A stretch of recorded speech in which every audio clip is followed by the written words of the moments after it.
On the rejoiners. On the rejoiners. It's going to be a big dud now. No, I think this is great radio. Yeah. This is going to nail. We're going to nail this. Once I find it. Kind of sums up the last. Hey, there we go. Yay.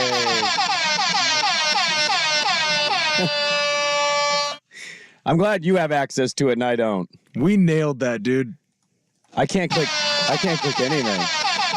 Well, that was you. No. That wasn't you? No.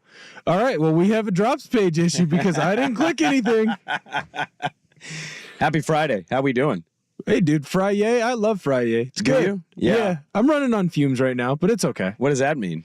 Well, after our show, I got called in for an emergency subbing situation. So I went in and I taught kindergarten. Yeah. Got a little puked on. No big deal. And then I worked the Pilots game. Oh, there you go. Did they win or lose? Dude, it was... Please tell me they got... You need to reach out to Swag. Really? I felt bad. He said they might win both games. They should have. They were up by double digits in the second half, and then it was like a 7-minute scoring drought. It was a bummer. It was a bummer. But you know what? They're playing Pepperdine on Saturday, and I think that's a game they can win. We'll see.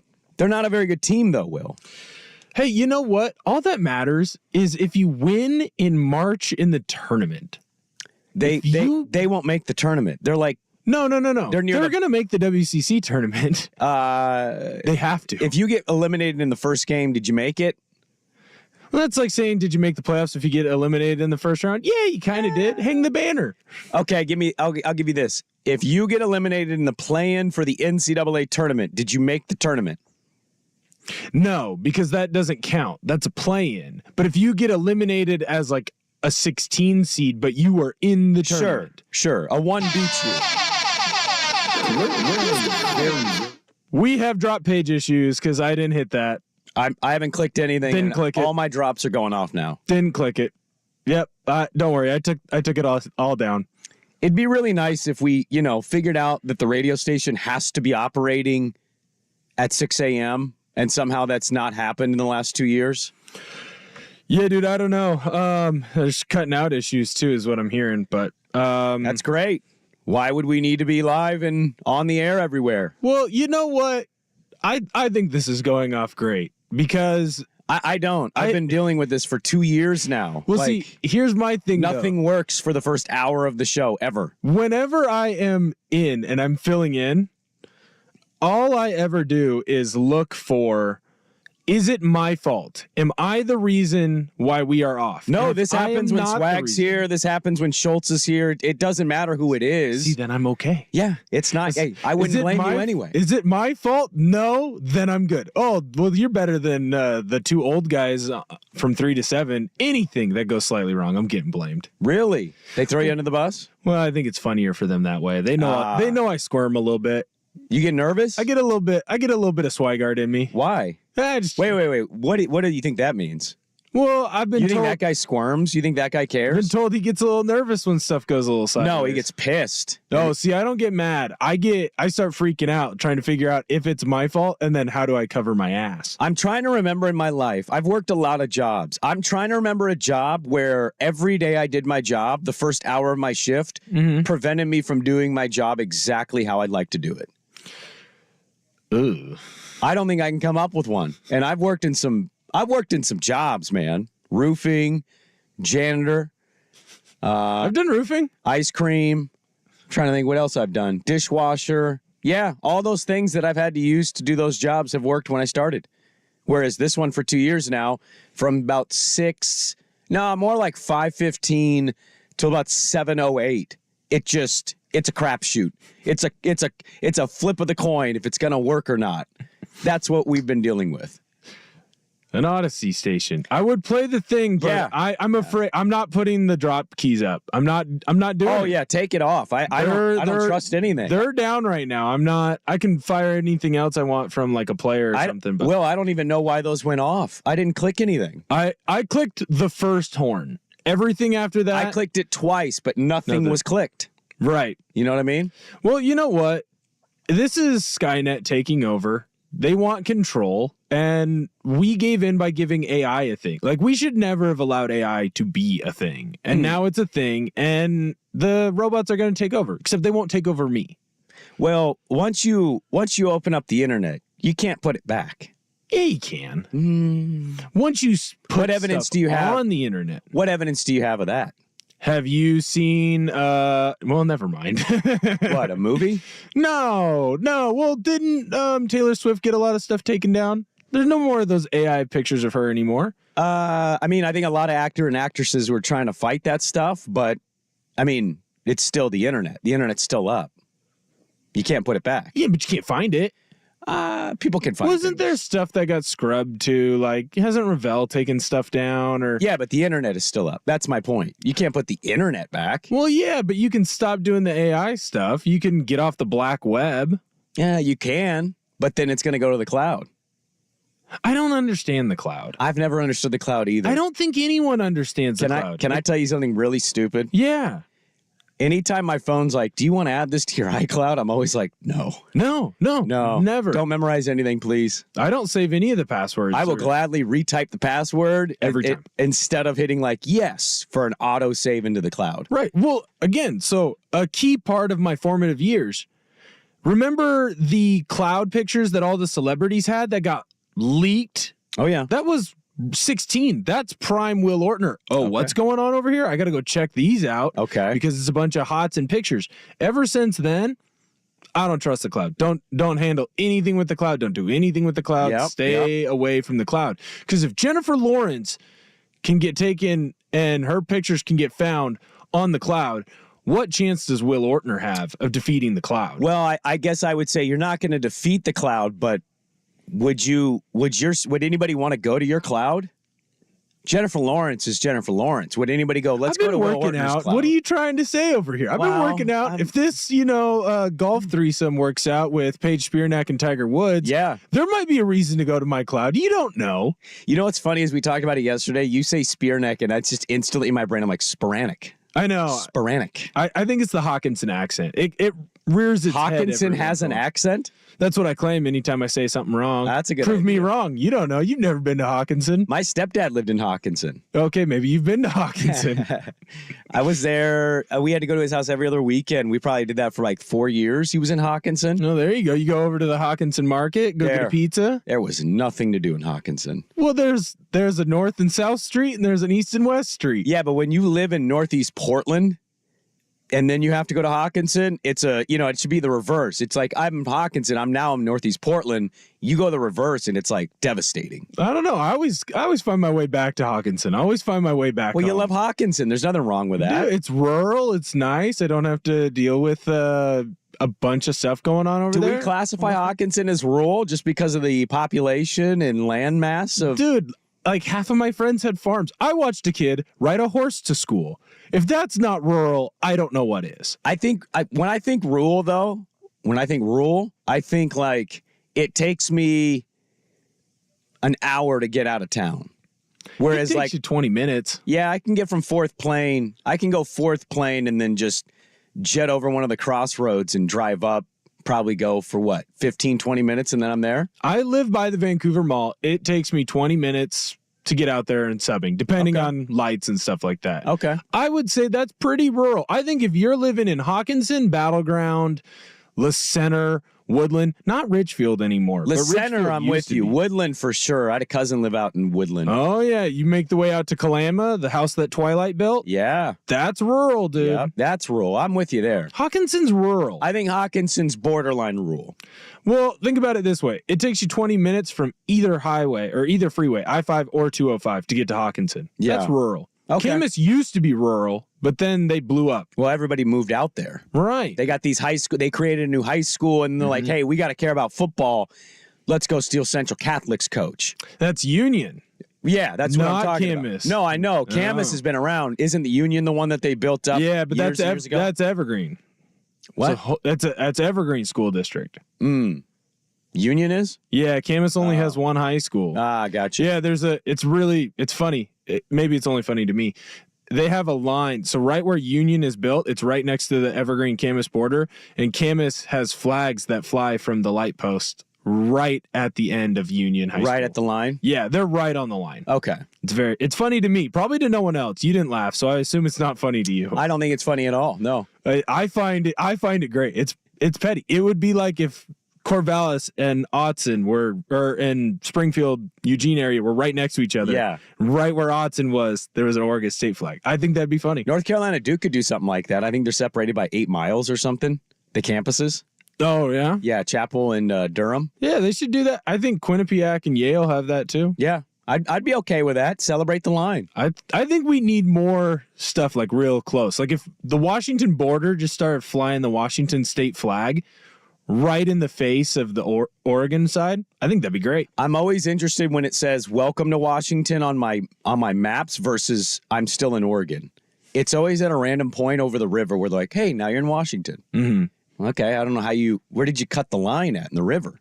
Yeah, it's also like the river is mostly Oregon, but parts of it are Washington. Yeah, it's so weird. I feel like the river should just be kind of like a neutral zone. I kind of agree with that, They yeah. both control it. Yes, I agree with that. 50-50. Yeah. Kind of like how we should team up and build a bridge. Another one? Another one, yeah. I'm all for that. I was big on one in Gresham. Yeah. Because that would have gotten me to Camas, and then I wouldn't have had to deal with traffic when I was coming back from school. It'd be really nice. I don't know what the first segment was, but it was all over the place, and that was neither of our faults because our computer doesn't work. It was a hodgepodge. It was a hodgepodge, yeah. But that's okay. Yeah, it is okay. It's a Friday, Will. It's a Friday. We're already mailing it in. I'm not mailing it in. We got a lot to get to today. Bill Orm's going to join us at 8:30 for the first time in show history. Sprague and Line is getting moved. Whoa. Yeah. Big news. Massive news. Doesn't happen. Sprague and Line going to 7:30. Bill Orem of the Oregonian's going to join us at 8:30. Mm-hmm. At 8, we'll talk with Brady Henderson, covers the Seattle Seahawks for ESPN.com. Just kind of get a rundown of where everything is. Now that everything's settled with the Seattle Seahawks, new coaching staff, new identity, new philosophies. They picked up Gino's contract, or they're going to. How he feels, but how he kind of examines everything Seattle has done. He'll join us at 8. We got a loaded show. There's a lot to get to. I want to start with something big that happened yesterday. It took over the internet, and I find myself not caring so much. But I know you did, Will. So we'll start there. Dirt and Spray, good to be with you on this Friday on The Fan. It's the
Will can't control that either. That's not us. That's whatever it is whatever it is.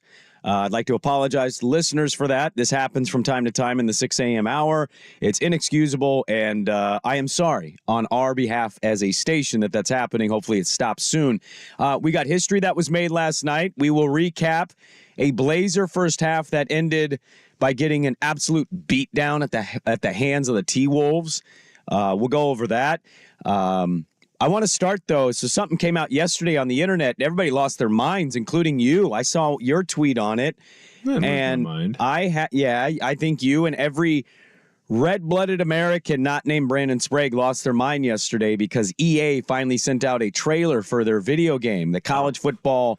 Yeah, look at you. Yeah, no, I did. I thought you were talking about Tiger. No, I thought we were going back to the threesome. No, I lost my mind. Tiger was won over. They'll start the second round of Riviera. I think he tees off at 11 a.m. EA finally sent out what would you call this? It wasn't the full trailer. That comes out in May, but it's teaser. like a teaser trailer. Yeah. EA sends it out for their college football game they're bringing back, and it comes out yesterday. Starts with just kind of a long, camera shot of the Rose Bowl, and everybody's losing their minds yesterday. And I hate to be the bummer, Brandon, but as a guy with no video game system, I don't have an Xbox or a PlayStation. I've thought about getting one for this Grand Theft Auto game. Whenever that comes out. Well, I think it's in 25 is when it leaked that they're going to release it. But Will, all I have is a Nintendo Switch, so I just play Mario-based games. I saw this yesterday. I felt nothing. And I know I'm in the very, slim minority here. But I got to be honest, growing up playing video games when I did, I largely just played Madden or NBA games. I didn't play a whole lot of NCAA football. You didn't play NCAA football? This is my favorite game. Hand to God, I did. And I know people were creating dynasty runs and trying to set up their programs and doing all of that. I don't know why. Maybe it was because they didn't have names. All they did was you could auto-generate them. Or you could make them all yourself. They didn't have names, but you knew who DeAnthony Thomas was. You knew who Johnny Manziel was. Yeah, but it's dumb. I don't know why, but it bothered me as a kid. They wouldn't just put the name. And I know, obviously, financially why they didn't, but I'd play Madden, and I knew I was using Mike Vick. Yeah. I had Madden. I knew I was using Eddie George, right? On NCAA football, it's like, hey, it's number 6 for Oregon, who's really fast, but it's not DeAnthony, it's number 6. So I never really got into it. And I know Dirt's really heavy into it, and he probably lost his mind yesterday watching the trailer at home with Junior, but I kind of felt like a bummer, Brandon. I didn't tweet anything negative. I'm not even saying it's going to be a bad game. It looked awesome from a graphic standpoint. Right. But it just didn't hit me, I think, the way it hit you. Right. Well, that's my childhood. I remember growing up, staying up late with your buddies. Hey, let's make a created player. We're going to start him in high school, and we're going to start playing at 6 o'clock at night, and we're going to stay all the way up. We're going to pull an all-nighter. We're going to see how many touchdowns we can score. We're going to do this, do that. Then you'd put the guy into Madden, and you just create this big, long, fake football life. And that's what I loved doing growing up as a kid. So I think that's why it's always going to have this big love for it. I think the other thing about it, too, is the NCAA games seem to be where they always tested the Madden stuff. You would see something pop up in an NCAA game, and then 2 years later it would pop up in Madden, right?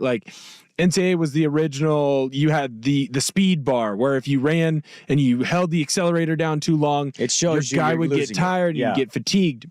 So you'd have this game where it would almost be like a proving ground and then put it into Madden, and then Madden would continue to improve. Now that you've seen NCAA go away, it feels like Madden hasn't improved. And whenever you talk to a video game person, which I'm not one, although I'm not going to lie, I did put in an offer to buy a PS4 yesterday after the trailer dropped. I went out and Did you really? Oh yeah, dude. I'm so hyped. I said I would come back to video games once this game was back. That seems to be a consensus, Will. I held on to the PS3 all the way until probably my junior year of college when it finally crapped out.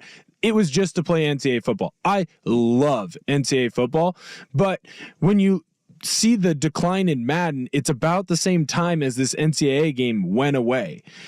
The game was perfect. It was beautiful. And it was fake enough to where you could make a throw where your guy is sprinting one way, crossed his body, chucking it 50 yards deep for a touchdown with Johnny Manziel, but it was real enough to where you had to have some strategy of how do I cut? When do I use my juke move? Sure. When do I truck stick someone? It was just the perfect game, and it went away, and everyone's just been clamoring for it ever since. Do you think they're going to be able to capture? I mean, I guess they can. They do this with other sports games now where they give real-time update to stats when you're actually playing the game and the season's happening. I'm curious to watch how they handle the portal. Right. The coaching moves. Right. Now, I know everybody's going to, most people I would imagine that play that game are getting into like building program mode, right? So if you choose Oregon State or Oregon or Washington State. Oh, if you're a real man, you start out with Army, Navy, Ball State. You start out low and you build your career. You build your career That's up, right? also why it's fun, because you start off with these horrible teams and you build. Like when you play Madden. So you can't just pick a school and start it from where it is? You can totally do that, but that's not as fun as picking the Ball State, being an offensive coordinator, and then building your way up to a Power 5 head coach, right? Like you can do those things in Madden, but at some point, like the Jets can only get so crappy.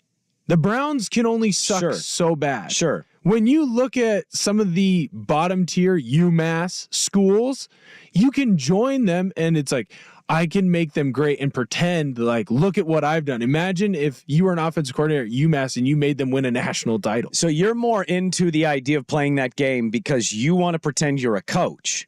Yeah, sometimes. Okay. Sometimes I want to do a my player mode. But you want to be like, hey, I'm going to start myself as OC of the UMass Minutemen. Yes. And then I'm going to find my way to the SEC eventually where I will be the head coach of fill in the blank program. Right.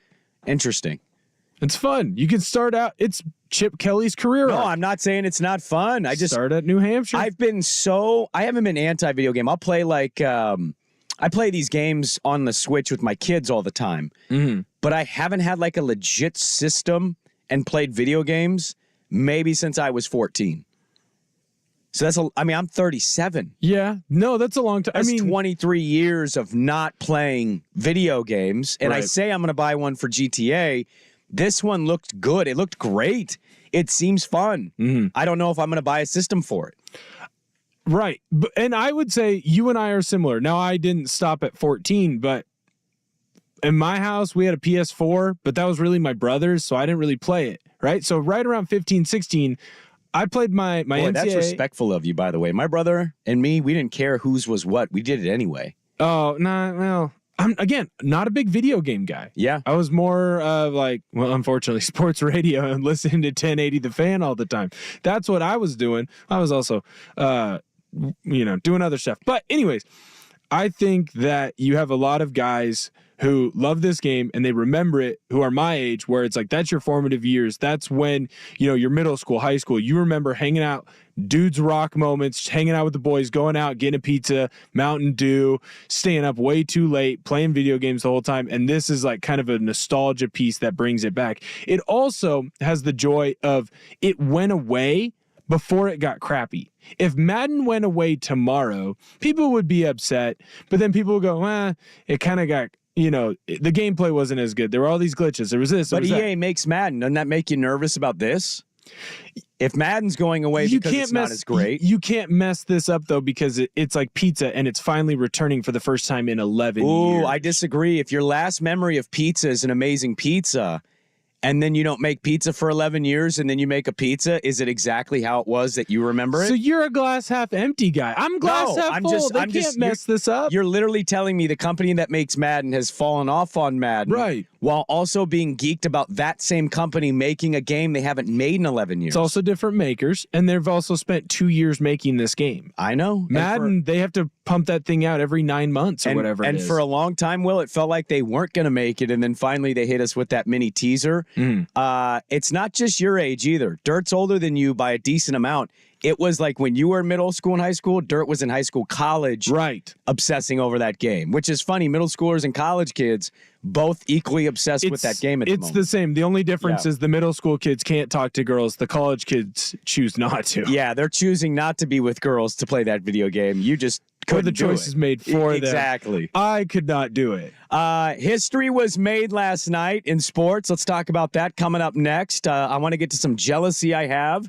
And the Blazers' first half of their season is done. So we'll recap that going into All-Star Week. And Dirt Sprague back with history being made on The Fan.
Monday. He's calling the Pilots game on the road trip in SoCal. You guys are doing a show on Monday?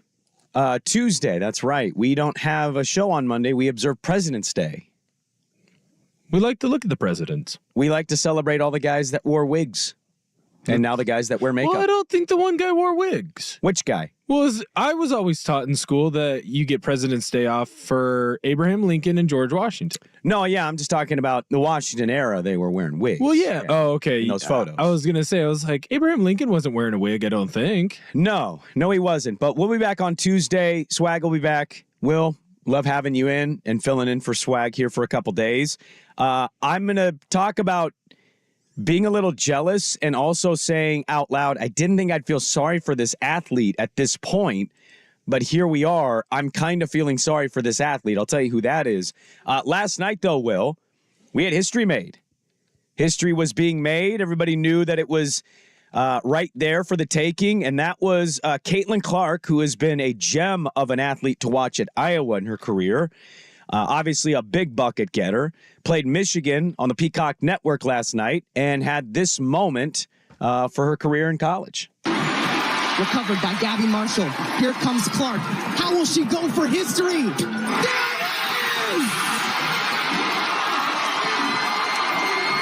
The all-time leading scorer in women's college basketball. So she didn't need very many points to break Kelsey Plum's record of Washington, and she did it from the logo early in the first quarter when it was like 6-5. She breaks this record with, of course, a long three ball, and now she is the all-time leading women's basketball scorer. She's only about 100 points behind Pete Maravich. And he's the men's? He's the all-time in general, but he's the men's. Yeah, she's about 100 points behind with the remaining schedule. This is from Kevin Pelton. She averages 32.7 points per game. If she would need 4 more games to pass Maravich, potentially putting the record on site for their senior day game, Ohio State, on March 2nd in the regular season finale. Ooh, and that's big time because Ohio State was where you had Shovegate. Yes. When they stormed the court and the lady destroyed her with the elbow, or maybe she just kind of barely ran into her and Caitlin flopped. Yeah, she flopped. We got the camera angle. It's okay. We got all the alternate angles. But no, she scores 49 last night against Michigan. She scored and assisted on 79 points. MJ would have got 50. Unbelievable. Yeah, MJ. Taurasi would have got 88. Who's the GOAT of women's basketball? Oh, that's a good question. Are you going to start having that argument now? I mean, you could probably make a case for a lot of players. I think it's Taurasi. Taurasi? Well, yeah. I mean, you could. I'm a Sue Bird man myself. Are you? Yeah. I don't know. UConn legends. You can just like pick someone. I feel like. Oh, I don't know if there's a.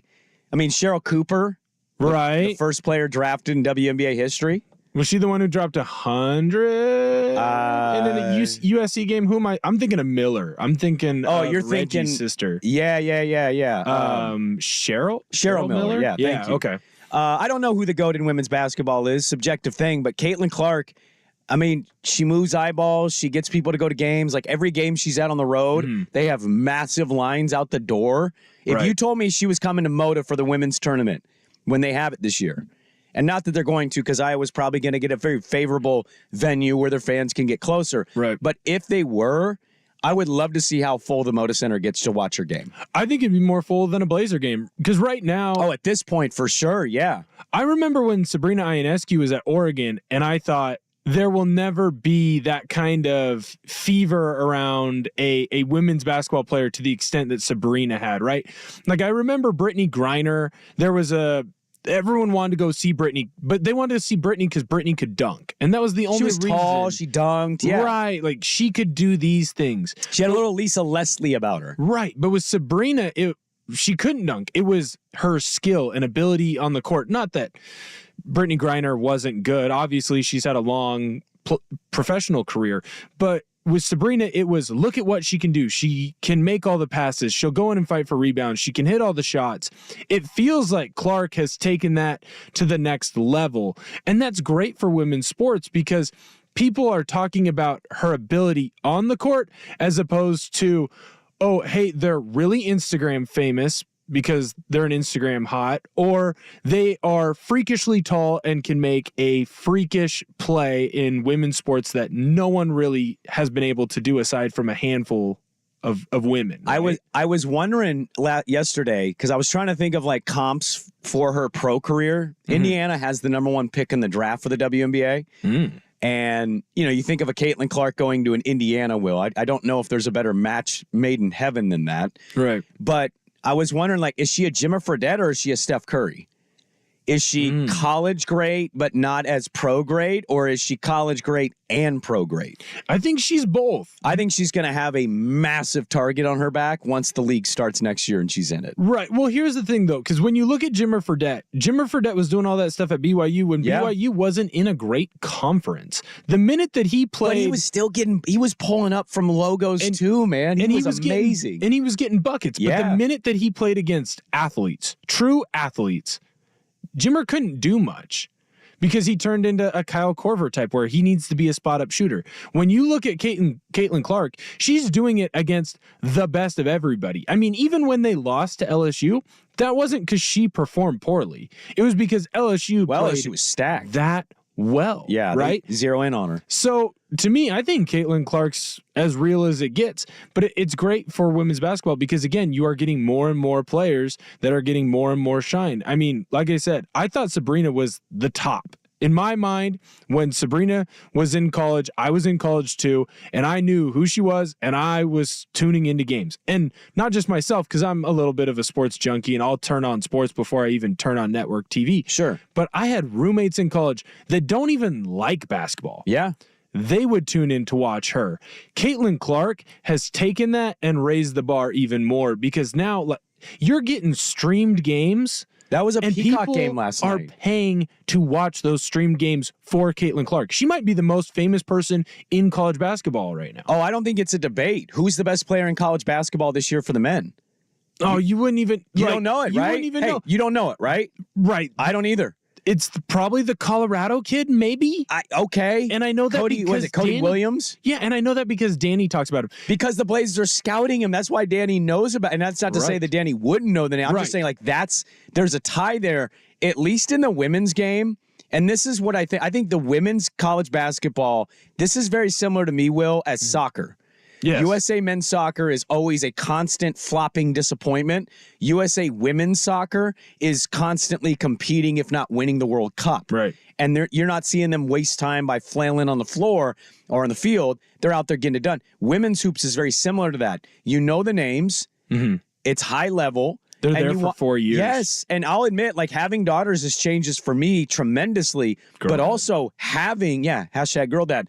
But also having players like Caitlin Clark. Yeah. I mean, holy crap. I said yesterday, and it's true, they've got more viewers for her games than almost all the NBA games.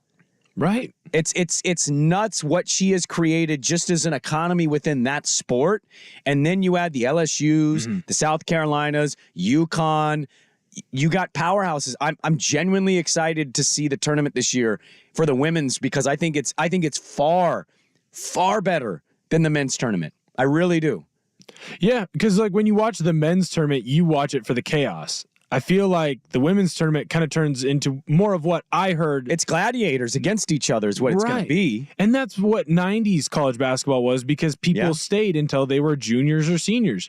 Now with the one and done, I get it. I would leave too. Or, you can do the Scoot Henderson route where you go right into the G League. And I totally get that. And I think that should be a part of the game for those people who don't want to go to college because college isn't for everybody, sure. right? And if there's an avenue for them to make it professionally, then take that avenue. But you are going to lose viewers because you're not going to have that Christian Laettner person where you absolutely hate that guy so much that you have to tune in. The funny thing with Clark is she gets the same amount of attention I would assume that Christian Laettner got when he was in the 90s. The difference is no one's hate watching Caitlin Clark, aside from maybe that Ohio State fan. Well, LSU fans probably are, South Carolina. You get the fan bases that do, but to your point, everybody wants to tune in. Well, because she's fun to watch. I mean, Right. that's the other part that she benefits from is her game is just fun. Right. It's exciting. Holy crap. Is she shooting from half court or is she going to up fake, go in, throw a sweet dime? Like, Caitlin Clark is changing things. And look, NCAA women's basketball in general, I just think it's way ahead of where the men's is right now. I didn't think I'd feel jealous for this athlete. I'll tell you who that is next on The Fan. The Herd with Colin Cowherd. Colin Cowherd.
season. Yes, congratulations to all those who observe. Oregon with a nice year last year. Oregon State with high expectations, kicking things off in Surprise, Arizona. Major League Baseball season around the corner. Pitchers and catchers have reported, and everybody hates the jerseys that are out this year. I don't know what that's about, but the jerseys. Verlander jersey. Have you seen the picture of the Verlander one? Yeah. No. Yeah, you go. I saw a Mariner one that doesn't have the patch the way it normally does, and people. Verlander looks like he's got a rainbow. Really? It's bad. You think they change anything, or they just say, "Suck it up, Buttercup, deal with it"? You're gonna like this. Yeah, you're gonna like it. You're Nothing gonna wear you it. can do. The Blazers' first half of their season, I know many of you saying, "Oh, yeah, that's right, the Blazers are a thing." Their first half is over. They end it by getting absolutely drubbed by the Timberwolves in the second of the back-to-back against them. And so they go into the All-Star game. Scoot had to jump on a bird and fly to Indianapolis because he'll be in that Rising Stars game tonight and All-Star weekend, and then we'll get things back. So we'll talk about that coming up at the top of the hour. I wanted to get to this. I really didn't think at this point, had you gone back to September when Dame got traded to Milwaukee, Will, I would have been a little shocked and surprised had you told September Sprague that February Sprague was going to feel sorry for Damian Lillard. I didn't think that would be a thing. And I'm watching Milwaukee, against Memphis last night, and they just get completely outplayed by a real mash unit and unknown characters in Memphis. And they end their first half losing back-to-back games. Doc Rivers is saying out loud, we had some people here and we had some people in Cabo. Dame Lillard this year, when you look at his numbers don't look like they're all that bad. You're like, oh, okay. Last year, drop off in shooting percentage. 3-point percentage, it ain't great. It's 34. He had 37 last year. You look at this is where I notice it. The assist numbers. I just would have thought Dame Lillard on that team with that many guys, his assist numbers would be maybe a career high. They're not. He's averaging 6.7 assists per game. When you go back into his career, you'd have to go all the way back to 2018, 2019. No, you'd have to go back 2017, 2018 to find a lower assist output in his entire career. In whatever how many years that is, it's not going well. And when he has a bad game, and last night he had an awful game, Bucks Twitter, man, they're not enjoying the Damian Lillard experience nearly how I thought that they would. And he doesn't seem like he's enjoying the Buck experience either. Right. Well, I think the other thing to remember with this is the amount of change that's happening. It's constant in Milwaukee. You started the season with one coaching staff. Before you even got to the season, Terry Stotts, the guy that was supposed to be, there to help ease Dame's transition and ease Giannis's transition so that they can play together and learn how each one works, he's gone. Then you have a coach for 49 games, whether he was the right guy or the wrong guy. Then you fire him. It sounds like, at least from tea leaves that I can read, look, you hired Doc Rivers to be the special advisor to the coach. Now, all of a sudden, you fire the guy, and 12 hours later, Doc Rivers is the coach. That seems like there was some backdoor deals that were getting made. It's shady as hell. And then Doc, after just one game, he has to be the All-Star game coach.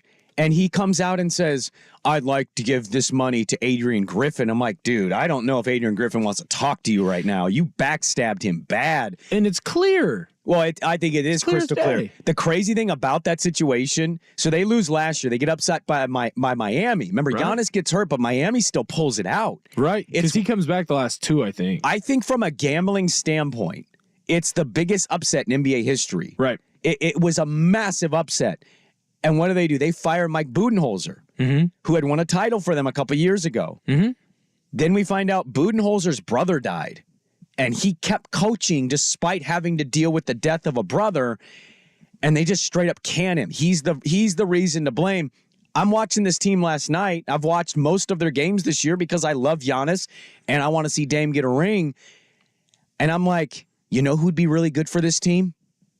Mike Budenholzer. Right. The guy that they fired. Wasn't a defensive whiz, but damn it, if his offenses weren't always good, and if he couldn't have Damian Lillard and Giannis and try to figure that out, And now they're left with Doc Rivers because they fired their other coach 20 games to the year. His points per game output, it's the second lowest since his third year in the league. And the only other one that's lower by 0.6 is the year he played 29 games, Chauncey's first year before having to get the abdominal surgery. Yeah. So it's not only not going well for him in Milwaukee, they all kind of have a miserable vibe to him too. When you watch him play with Brook, we observed this a couple weeks ago on the show. Mm-hmm. Brook is always looking like he's pissed at Dame for shooting and that he should be getting the ball.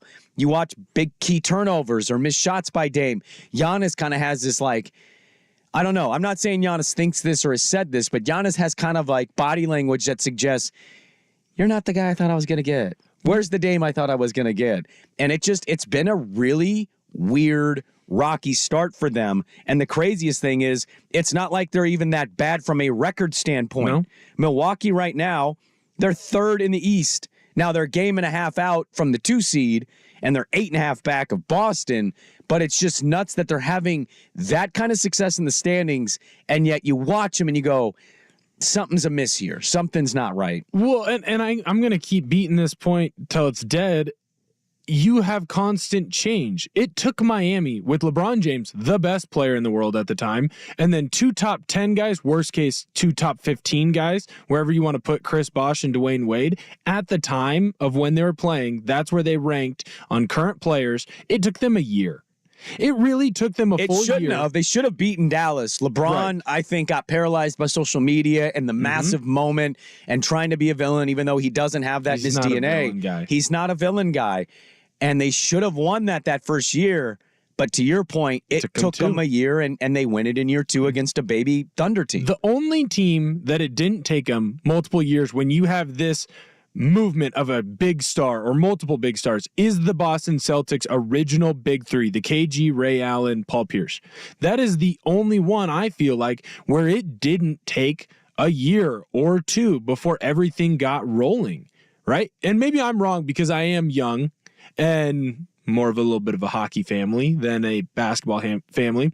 But when I think of that Celtics team, it worked because you had the dead eye from 3 with Ray Allen. You had KG, who was going to do the dirty work down low. And then Paul Pierce was a mid-range guy. But now it feels like whenever you go and grab a big name guy and throw him onto a team, it takes them a year or 2 to get going. Even as I'm saying this, I remember the Golden State Kevin Durant team, but that Golden State team had already won a title. It was already a championship team, and you threw the second best player in the league on that team, and he just works well with everybody. So if you take out those 2 outliers... That's an impossible failing situation right there. Like Golden State, no matter who you added to that, and then you say it's Kevin Durant, right? They were always going to win, they were gonna which work. Is why people hated that move. Right. It was like, oh, cool. Can't wait to watch you guys win the next blank amount of titles. Now, unfortunately for their careers, but for the sports fans not rooting for Golden State, injuries happened. And that's what derailed it. And then Draymond called KD a bitch, and the rest is history. But I didn't think, Will, at this point, I'd be feeling sorry for Damian Lillard getting to play with Giannis. And yet that Milwaukee situation at the end of their first half, maybe they get it together. It certainly doesn't feel like Doc Rivers is fun to play with sometimes because he kind of calls you out. It's just nuts to see Dame play like that and to watch them look that way. It's not fun. I can't believe I'm saying Dame playing with Giannis is not fun most nights. And yet here we are, first half's over, Milwaukee losing on the road. Hour number 2 is locked and loaded. Blazers first half. Let's talk about it. Hour 2, Dirt and Sprague on the Fan. Victory.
8:30 today. It is a Friday.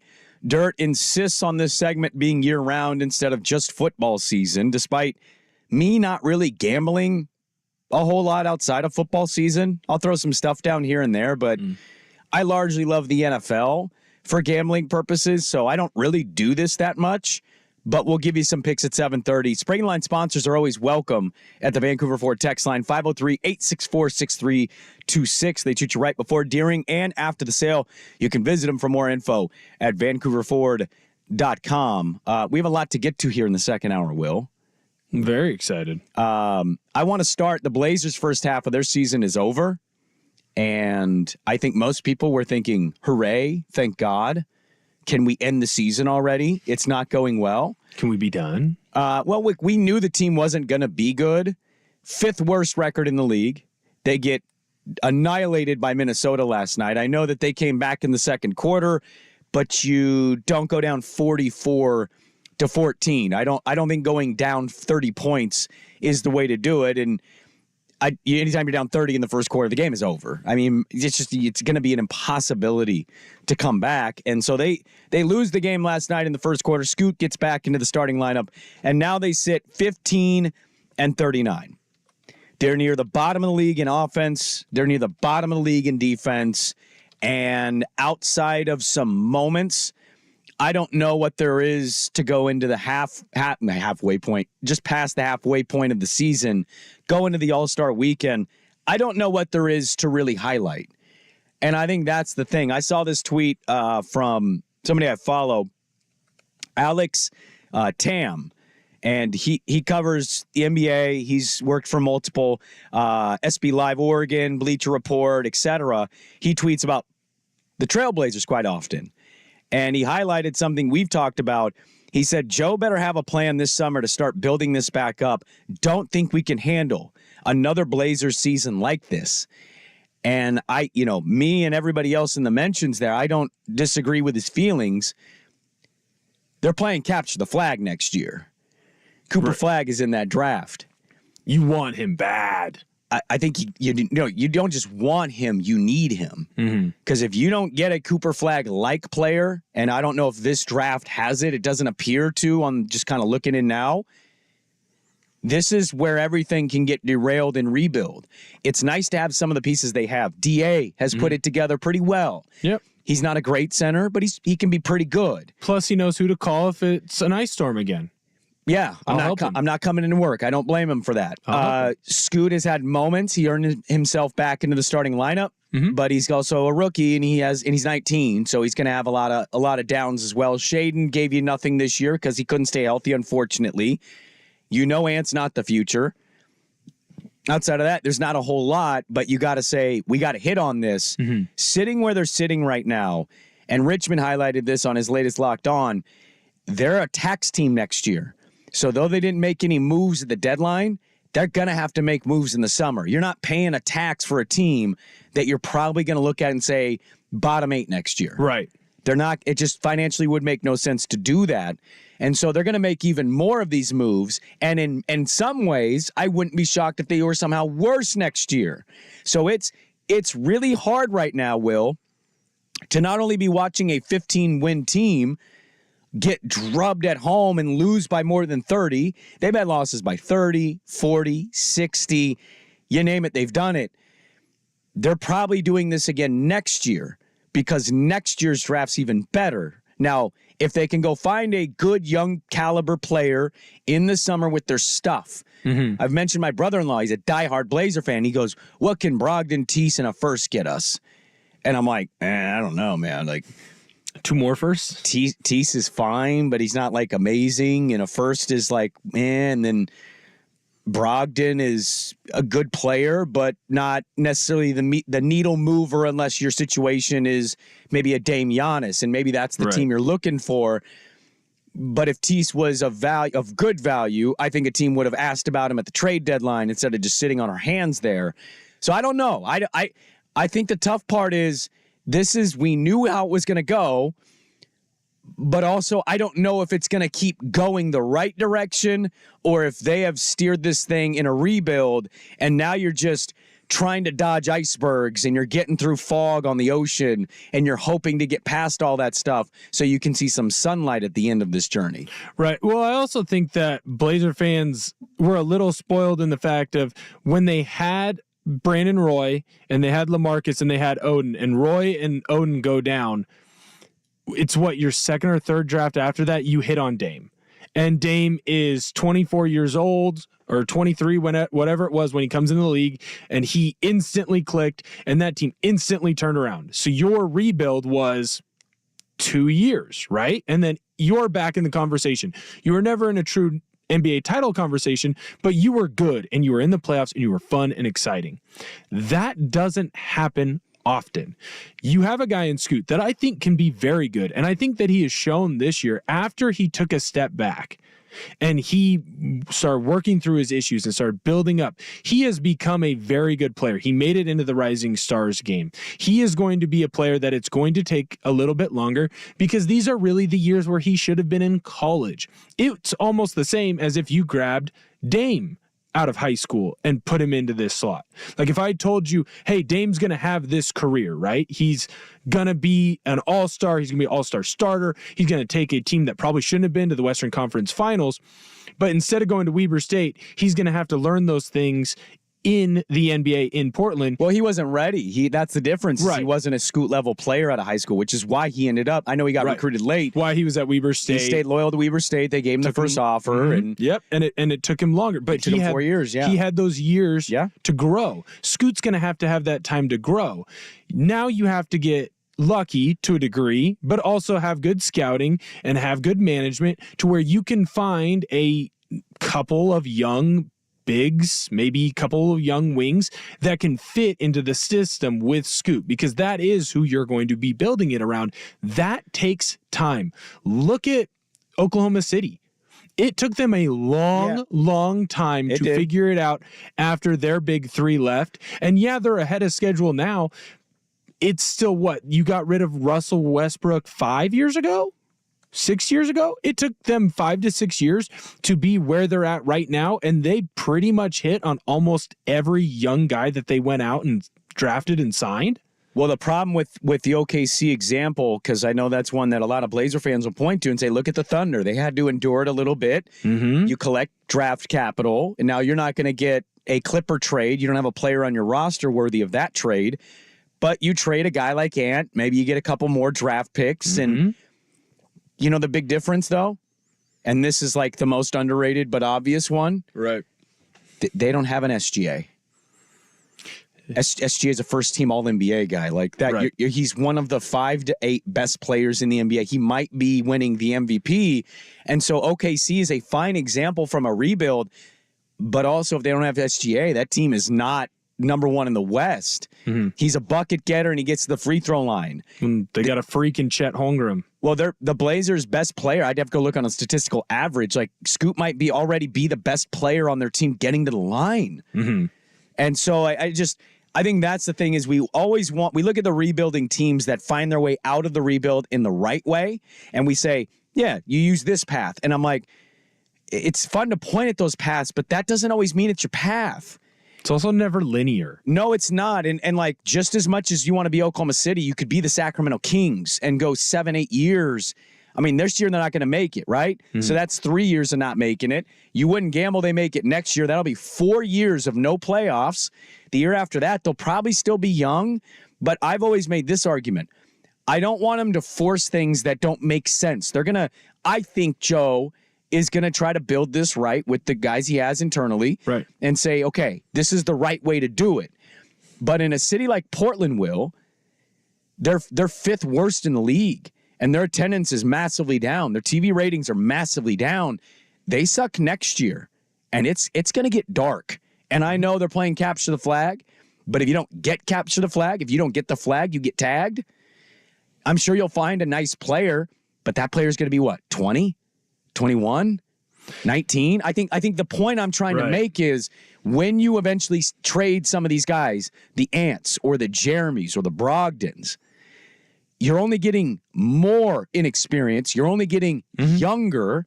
And so as obvious as it is going in what it's going to be, I think it's another when you actually are in it and you're like, hey, this sucks. Right. Now, I'm not a fan of just being a first-round team and being happy with that and saying, oh, well, we were a 7 seed. Oh, we were the 6 seed. We got swept.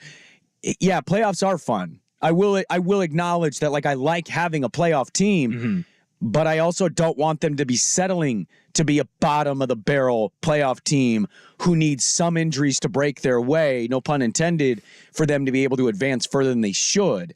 And they had that in that Dame CJ run. The Clippers injuries. Paul George had to have shoulder surgery. He didn't have healthy shoulders in that series. And, like, Dame still had this great moment. It was fun.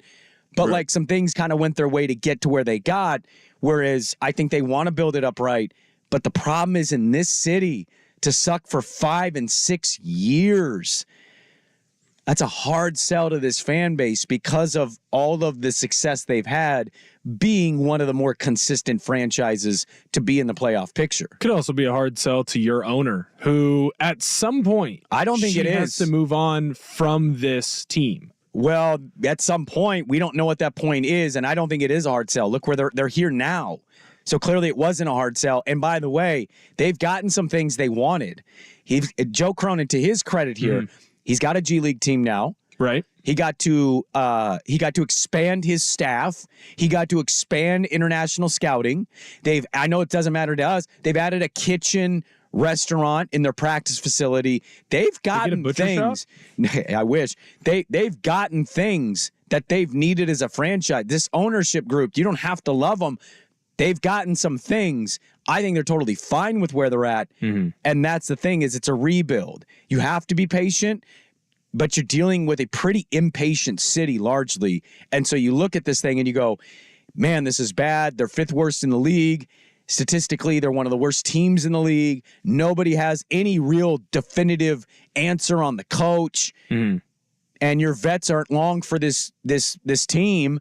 So we're going to have a lot of babies running out there. It's a really weird time right now in Portland where we all knew they weren't going to be good, but then we watch it and it's bad. They end their first half getting blown out at home. Some of their vets have been okay and fine. And a guy like Ant, who has been sick and also banged up, I've been a little underwhelmed. Right. Scoot's 19. Shaden's played 30 games. It's just a really weird time right now in Portland because I'm not looking at the future and I'm going, oh, yeah, this is quickly going to get fixed. I'm seeing, oh, yeah, this is going to take a couple more years. And for many, I know it's not the true definition of the rebuild, but for many, this is year 3, whereas I think internally they're kind of viewing it year 1 because it's post-Dame. At the same time, you have to look at it glass half full. Because we have a lot of people that look at it glass half empty, and you have to look at the growth of Scoot. If you need to find something that will make you happy, because there are going to be a lot of losses like this loss. Oh, they have the 6th hardest schedule in the second half of the season. The rest of the way to go. And those teams they'll be playing, playoff positioning, playoff seeding, fighting for certain matchups. They're going to get their ass kicked in the second half. It might get even worse because eventually they're just they're going to go through a long stretch of losing. They're going into the break losing 6 straight. I won't be shocked if that carries over. 6th hardest schedule in the NBA in the second half. So look at player growth. Look at Scoot growth. Look at Reith growth. Look at the young players and look at how they can grow. And at the same time, you can look at Jeremy, you can look at Brogdon, you can look at Tease and watch them and hope that they have good games as well, where they're showing something to other franchises that might bolster up their trade value. There are things that you can look at in this to switch it around from, woe is me, what are we going to do? Will the Blazers ever be good again? It's just like our winters here. It's going to be gray. It's going to rain a lot. There might be an ice storm. Maybe there's some snow in March for no damn reason. But eventually, you're going to get to that sunny June month, and you're going to enjoy it a lot more because you earned it. So keep looking at the young players. Hope that they have good games. Look at the growth that Scoot has made. He's worked his way back into the starting lineup after a rough start to his career. Continue to build up those players and just know that right now you're in December. It's wet, it's raining. Oh, actually, it's we're in gray. February. No, in this rebuild, It's- month one, you're in December. It's still gray, it's still raining, and there's still a lot of problems with this team. But That'll they go. be in year 3, though. Look at what you have to look forward to. But again, many people consider this year 3. I know they don't. I know many that follow this team and root for them don't. But from a win-loss perspective, playoffs, all that, it is year 3. I'll read a couple thoughts at the Vancouver Ford text line. We'll Sprague the line at 7:30. I know it's an hour early, but try to get those Sprague line sponsors in. Dirt and Sprague back with more on The Fan.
No, we talked to Caitlin Clark earlier as she set the women's scoring record last night against Michigan. I just looked up. I have the Big Ten Network up, so they're doing all this Caitlin Clark coverage this morning, Will. Yeah. I looked it up, and they're doing projections now of regionals and teams, and Portland, again, is hosting the regional here in the NCAA tournament for women. Mm-hmm. Both Oregon State and Iowa are projected to be in Portland. Really? After you just said they weren't going to? Well, I didn't. I guess I forgot how it all worked, but I looked it up, and it was Albany twice and Portland twice, and I'm like, oh, and they have Iowa as a 2 seed in Portland. I'm like, God, I hope that happens. Oh, I hope that happens. I love going to March Madness games at Moda Center. I like it if you give me a player of note to go watch. I went to it when it was here with the men a couple years ago, and the biggest player here, I think, was D'Angelo Russell when he was at Ohio State. The one I remember was it was either the Shaka Smart VCU year or the year after. I think it was the one after that, yeah. And they had the VCU team that was there, and then it was New Mexico State versus Indiana. It was great. Yeah. Both games were awesome. I was young enough, I was like middle school, where I didn't really know any of the big name guys. It wasn't one of those situations, but going to a tournament game, paying $50, $60, whatever it was back then, to get to sit there and watch 2 games and just hang out, it was one of the more fun experiences that I've had in sports. I'll read a couple thoughts here. We'll Sprague the line coming up at the bottom of the hour. We're moving that up an hour early because I want to talk to Bill Oram at 8:30 of the Oregonian. Somebody said Demers was jacked up on the call when they cut it to 17 last night. Props to him for polishing his turd all season. He's money. That's my dude. Definitely biased, but I also just kind of really feel this way. I think when KC hangs him up, I want him to get that gig. On the TV side? Yeah, I told him this. I think I've told him this twice in the last 8 months. He's good on radio. I think he's even better on TV. The timing, the way he calls the game. I thought when KC was sick, he had really good chemistry with Lamar. That's my guy, and I will be advocating for him publicly to get the TV gig if KC does decide to walk away in the next few years. Somebody says Burt Cold's running the show, not JC. It's a horrible organization, a horrible team, no assets to improve this team. They view it as a company, just sell more season tickets. Somebody else says, I'll be honest, for me, Scoot just doesn't seem to be must-see TV. When I knew Shea was playing, I was very in tune to the game because he just does special stuff. And without him, it's just blah. I'd say I hear what you're saying there. I think Scoot's had some really big games and moments this season. Keep giving him a shot. I've also seen games with Shaden, baby Kobe, where I've left going, he played 17 minutes, but I didn't feel like I saw him play 17 minutes. Right. Again, that's being young, but I would raise you the Scoot behind the back pass that he made the other day. Oh, it was amazing to Jabari, yes. I would raise you the Scoot. The pass against San Antonio, remember that one? In between the legs. Look, it's going to be flashes. Yes. But it's getting better and better. And you're going to look back, like we were talking about it in the break. I don't understand art. And I don't get why people buy it. It doesn't make any sense to me. Yet, as I keep getting older and learning more and more about how stuff works, like I learned how taxes worked this year. Good for you. I learned how to find the correct forms. You learned how to operate the man, huh? And call my tax lady and be like, hey, here are the forms. I didn't just go through my parents. Now, my dad helped me a little bit, but I'm learning these things. And right now, I think about things that I said when I was 19 about how taxes were fake and I didn't even understand how they worked. I feel a little bit stupid. And I think that 19-year-old Will Ortner was stupid. The person that sent that text in, I think that if Scoot reaches his potential, you're going to feel like me with taxes. One listener said, I'm just tired of it. I said, well, what would you like? They said, it's not that we are impatient. It's frustrating when it's been the same story for 5 freaking years. Tell us what's okay with how we have been. And to that, I'd say, it's being okay is that's a subjective thought. I was one that wanted to do the Dame thing and go all the way to the end with it. I certainly understand a lot of Blazer fans saying it was just time we weren't going to do it. But this is what happens is you have a city that likes to win, maybe not even at a high level, but they like to win. And when you suck and you're the 3rd youngest team in the league behind only Oklahoma City and San Antonio, you get mixed results. So it's really an unfortunate thing. Somebody else says, well, the go young plan hasn't really worked out for them. You lose Dame, which I personally wasn't too hurt by. by that because I would have done the same thing if I was him. The team gave up on him. We should have gone for some vets and put the young guys into the G League or some other option. I don't know what that option is, but there has to be a better way than how they have handled this team for the past few years. If it goes down this track, I think they'll lose a majority of their fan base, and my family's been season ticket holders since 76, 77. It's just, a lot of people are frustrated by it. They are. And I hear it. I see it. It's a city of passion and devoted fans. And so you're going to have a lot of others that sign up for it no matter what the circumstance and continue to support it. So I don't know. It's a lot of people with the ownership stuff and just not being relevant is a hard thing to be. And especially when you're this irrelevant, man. I had a national person that I was trying to get on the show about a week ago, and they couldn't do it. Time-wise, it didn't match up for them. And I said, no, thanks. Can I ask you a quick question just out of your curiosity? And I said, what's the view of Portland right now? What's the national view? And he said, there isn't one. Nobody cares or talks about Portland. Now, that was a pretty honest assessment, and I appreciated the honesty. I told him that. But hearing that or reading that on a text was just like, ouch. It's a reminder of where you're at and how much further you have to go. We'll Sprague the Line coming up next. We've got Brady Henderson at 8 and Bill Oram at 8:30. Sprague the Line is next. Get those Sprague the Line sponsors in to the Vancouver Ford text line. Dirt and Sprague back with that. But first, Will with the sports update.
What are we doing? Sprague in the line. Sprague in the line. Sprague in the line. Sprague in the line brought to you by the Caddy, a.k.a. Brandon Sprague, taking great care of Dirt's balls. Yeah, I don't know if you know this, Will. We have a show bet every football season. Who does the best on this segment? And we try to have a punishment for the last place guy. And this year, that was me. I was exceptionally awful. I had a 67% winning percentage last year, which in gambling is like incredible. I may never match that number again. And I followed it up by being dead last in the group. And the loser this year has to caddy for the winner. So I will be... Oh, yeah. You got to put his name on your back. I knew this. You got to put dirt on your back. I don't like how any of that sounded, but yes. I think you should put Dirt Johnson. Should I put Dirt or Johnson? Do you want Johnson on your back, or do you want Dirt? Well, you can't put Andy. That's no. cheating. Well, I had to find a name tag still. I found the golf caddy outfit I was going to use. Don't call Nike and Fanatics. No, I'm calling a paint I'm going to one of the tool stores. Yeah. And I'm going to go buy one for like $18, and then I'll have a full-on caddy outfit. Got to get white. Got to get the white, and we'll figure out a really nice weather day where, I go out there and I have to caddy for him while Swag is playing against him. I think it would be better for you to go with the white and have the dirt on your back than to go with the white and have the Johnson on your back. Definitely don't want to have the Johnson on my back. Not a fan of that. No judgment. I don't want the Johnson on my back. It's a rough place.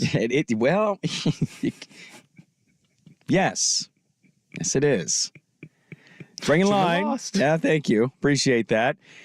Sprague in line brought to you by 30 more years. 30 more years. Bend over and take it, you little balls or bitch. You know you like it. Yeah. Well, that's a valid one as well. It's dark. It is dark right now. Okay. Damn. It's not that dark. They're fifth worst in the league. Yeah. And they're going to be fifth worst or worse next year. That's fine. Embrace the suck so that the highs are better. Trust the process. Do you have a gambling pick this weekend? I have. Do you have any gambling picks? I have a gambling pick for tonight. I've always said this, and I just say it again. This segment should not exist when football season's over. The only reason Dirt wants this segment to stick around is because he's a degenerate who likes to hear things that are said about me and not so much about him. And so it becomes just making fun of me, which I'm okay getting made fun of. I'm used to it. I don't know. Are people really gambling anymore? Are we gambling degenerate things on hockey and basketball? I bet an over every night that I'm in Portland on a hockey bet. Really? Yes. See, I was betting hockey early to try to follow it, and then I think I started like 1 for 12, and I finally packed it in. I'm betting the over in the one hockey game tonight. The Hurricanes and Coyotes. I'm going over 6. Are the Coyotes good? No, they play in Arizona State's hockey rink. Well, I know that. They're a joke in their city, but like as a team, are they good? Is their record good? They got a good Keller scores. Because Carolina's really good this year. Yeah. Swag thinks they can win the Cup. Well, the Cup, much like March Madness, it's can you get a couple players hot? In hockey, can you get a hot goalie? And can you get a couple lines that are going to score? It's why Edmonton has never won one, right? Edmonton has one line that is absolutely ridiculous. McDavid is probably the best player in the NHL right now. I mean, his nickname is literally McJesus. Yeah. You've got Draisaitl with him. Those two guys are fantastic. It's LeBron Wade in Miami. That's my comparison to give to you. The problem is their goaltending sucks, and they never have a good goaltender. I think one year they had a 39-year-old journeyman. They're like, yep, you're our starter. McDavid will get it done for us. So you just need to get a hot goaltender. Whenever LA, the Kings, when they won their Stanley Cup titles, it's because they had the best goalie on the planet, and he got hot as hell for a month and a half. That's what you need. That was a lot of hockey information. Big hockey guy here. Are you? Yeah, man. I don't know how you became a big hockey guy in Hawkinson. I've always been a hockey guy.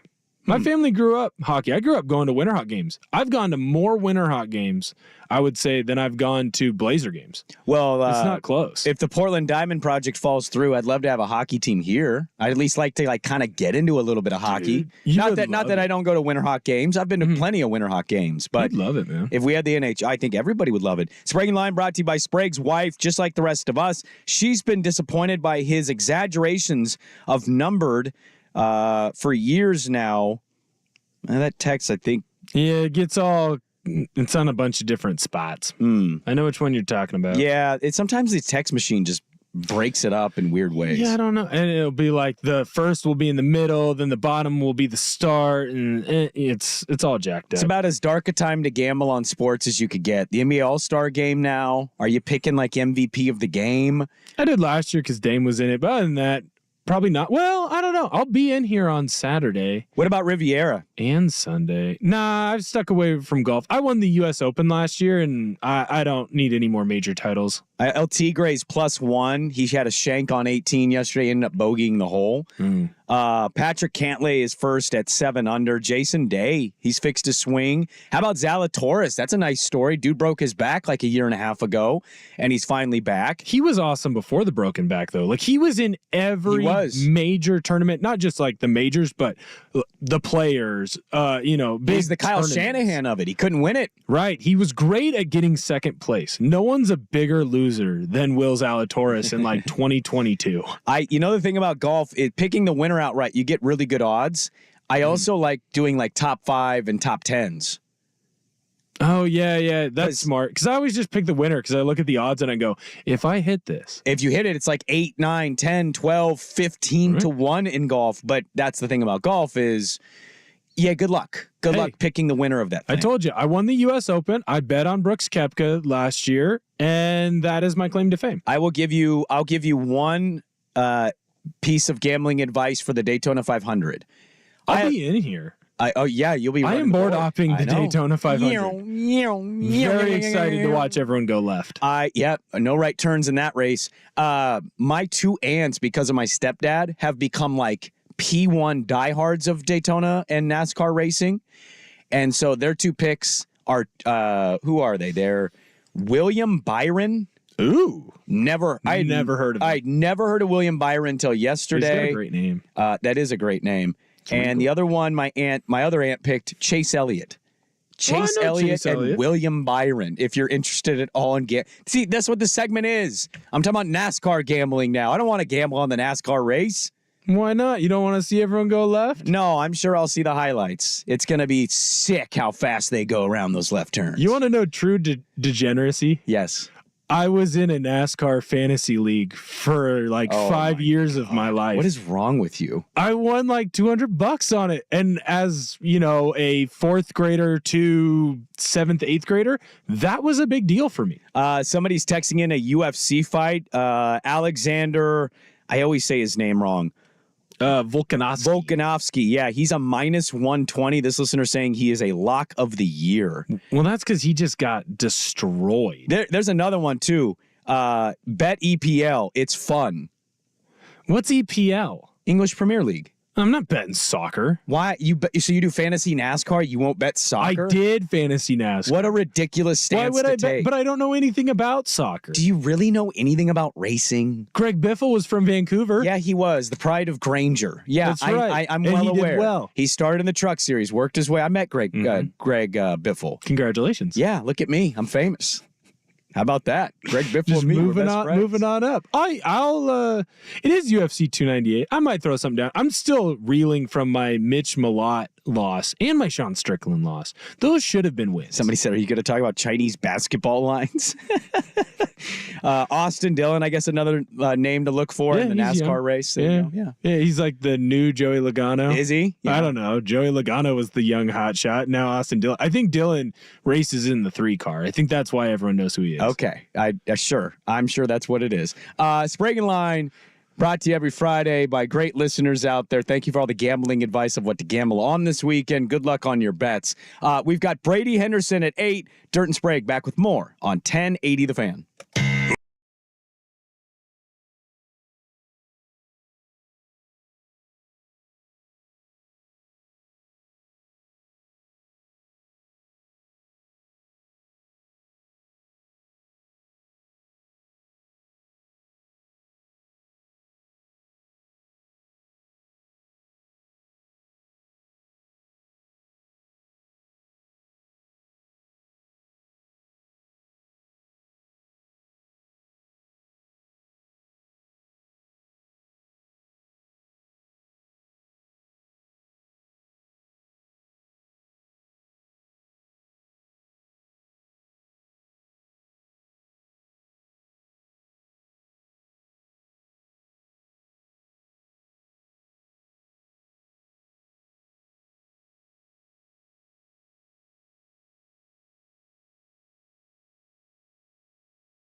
For the hour, we've got Bill Oram at 8:30 on a hodgepodge of things with Bill Oram.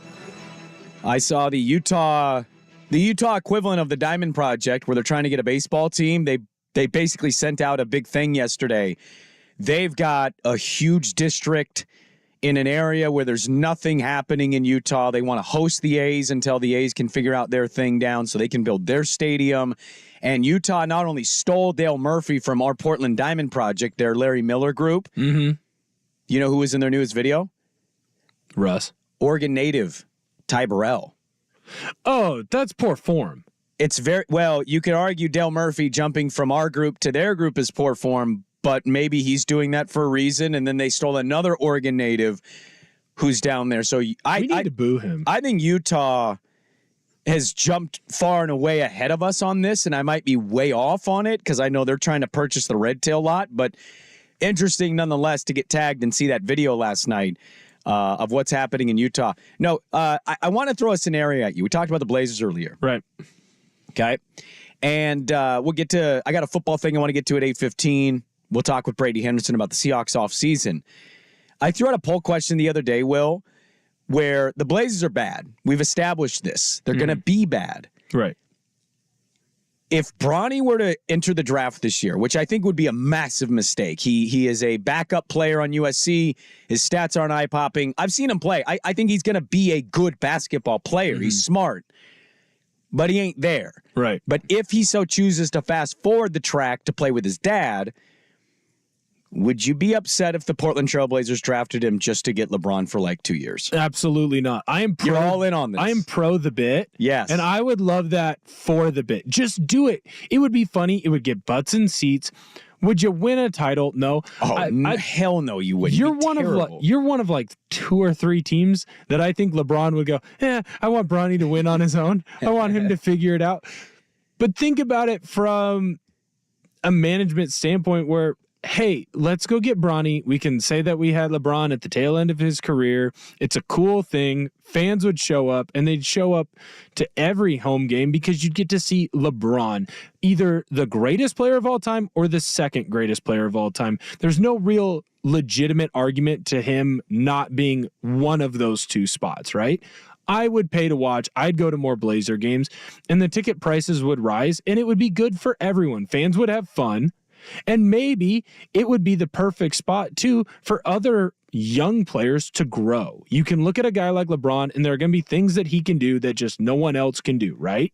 But the way that he carries himself as a pro, the way that he handles media, stuff like that, it would be fun. Will it ever happen? Hell no. Why would it never happen? Because they're not going to draft Bronny, and even if they did draft Bronny, hey, I already said it. LeBron will say, hell no. To Portland? Yes, he's not coming to the city of bridges. A lot of people were texting in that this is just becoming a business, that they're just running this thing to make the money. They don't care about winning. If that is true, that's why you signed. That's why you go and you draft him. I put this up as a poll question 2 days ago. Would you want the Blazers to draft Bronny to see LeBron in a Blazer? And hell no, one out. 58% to 42%. I voted hell yeah. I did too. Just to see where it was percentage-wise. It'd be awesome. But hell no wins this by 16%. It's ridiculous. It makes no sense at all to do. But it'd be something that a franchise that is about half serious, that is something that they would do in order to sell seats and ticket sales. I don't think it'll happen, by the way. But in case he does come out, there's going to be a few teams in this department of saying, what business-wise makes a lot of sense for us to do? And drafting Bronny in order to get LeBron James, there's going to be some teams that definitely want to dive into those waters. That's Crunch Time, brought to you in the fan by Crunch Fitness, as low as $9.99 a month. Multiple locations, crunch.com for more info. Loaded final hour of the show. We kick it off. Brady Henderson of ESPN covers the Seahawks. What has he made of the new coaching hire? All the new moves, all the new staff, where the Seahawks are at right now in the NFC West. Brady Henderson, final hour of the show. Dirt and Sprague on the Fan. Getting your gas.